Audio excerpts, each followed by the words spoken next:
El día más trágico de mi vida.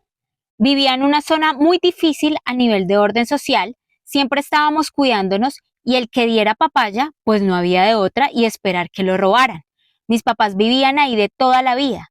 Teníamos una pequeña finca muy cerca al pueblo, pero eran de esas veredas muy difíciles y aunque le decíamos a nuestros papás que la mejor era vender, ellos no querían porque ahí crecieron, con pocas posibilidades, pero siempre fuimos honrados. Lamentablemente lo digo así, mi hermana y yo fueron niñas. Pienso que si hubiéramos tenido hombres no hubiera pasado eso, pero ahora que lo pienso, el que es enfermo lo es con hombres y mujeres. Ya me entenderán por qué lo digo. Nosotros ya sabíamos cómo era la movida en esa vereda, así que procurábamos siempre llegar temprano, hacer las vueltas rápido y meternos en la casa. A las niñas las recogíamos en el colegio y nosotras mismas las llevábamos a la casa. Cuando no podía mi hermana, yo iba y después ella, nos turnábamos. Mi hermana y yo crecimos muy unidas, tanto así que parecíamos gemelas. Nos llevábamos un año de diferencia. Habíamos tenido las niñas casi en la misma fecha y las dos ya éramos divorciadas. En ese momento no teníamos a nadie en nuestras vidas. Considerábamos que no era tiempo para eso, sino enfocarnos en trabajar y sacar a las niñas adelante. Porque la vida se puso muy dura en nuestro país, así que nos tocaba salir a rebuscarnos.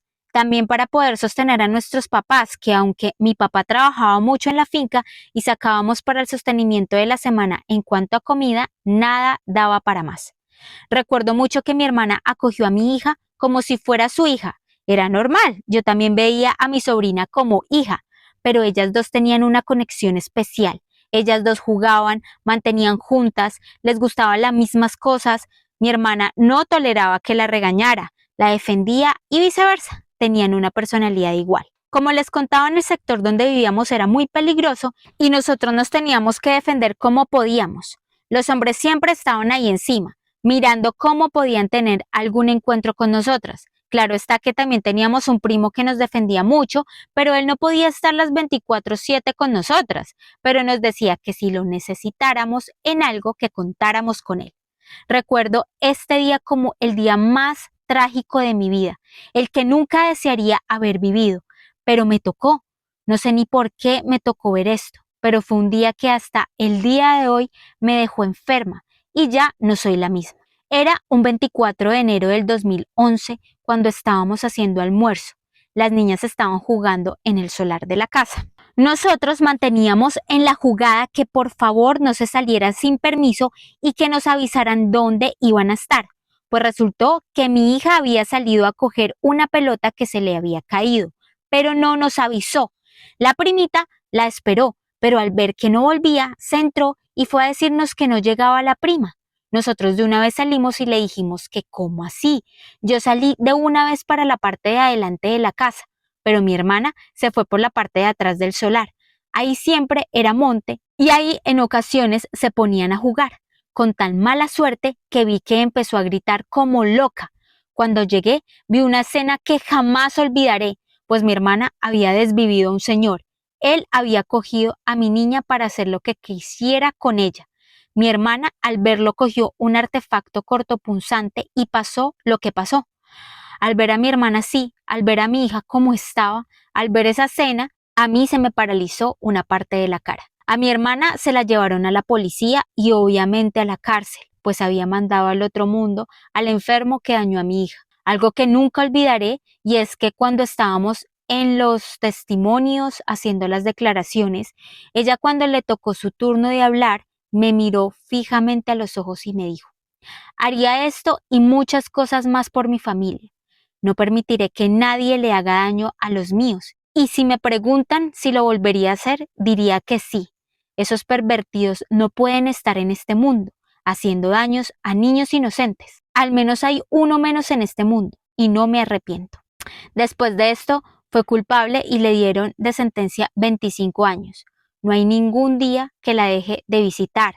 Claro, en los días de visitas. Su sobrina le manda cartas y fotos. Siempre en sus cartas le escribe: tía, me salvaste la vida, te amo y eres mi héroe. No hay nadie igual que tú.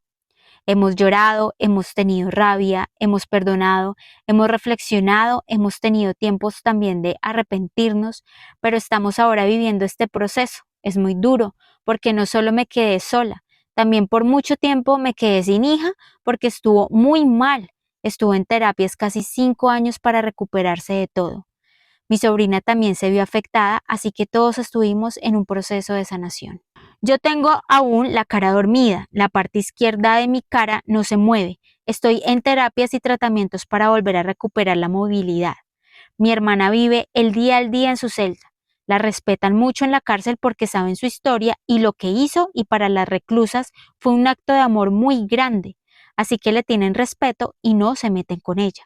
Aunque me cuenta que de vez en cuando no puede dormir bien porque siempre tiene en su memoria esa cena.